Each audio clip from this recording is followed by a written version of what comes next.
ઘણા છે ને રાજકોટ નજીક ફરવાના સારા સ્થળ ગોતતા હોય છે. હવે હું એને ઈ કહીશ કે તમે ખાલી એકવાર આ જુઓ, આ શું છે. મિત્રો, ચોટીલાથી લગભગ 12 કિલોમીટરના ડિસ્ટન્સમાં આવેલી છે આ બધી ઐતિહાસિક ગુફાઓ, ભીમોરાની ગુફાઓ એટલે કે ભીમોરા કેવ્સ, કે જે છે ને ઘણી બધી ઐતિહાસિક વસ્તુ આવેલી છે. ખાસ અહીંયા આવેલું છે કુંતી માતાનું રસોડું, ભીમની કાંકરી અને ખાસ ઓઢા બાપુ ખાચરનું મંદિર પણ આવેલું છે. અને આ બધી જગ્યાએ તમે ફરવા આવી શકો છો, પિકનિક પ્લાન કરી શકો છો અને ઘણી બધી તમારા બાળકોને નવી જાણવા જેવી માહિતી મળશે. ચાલો તમને ડિટેલમાં વાત કરું.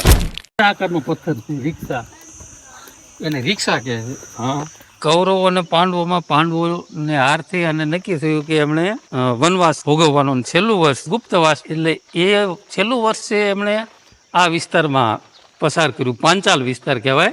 તે ઉપર છે એ રથ ચાલ્યો હોય એવા નિશાન.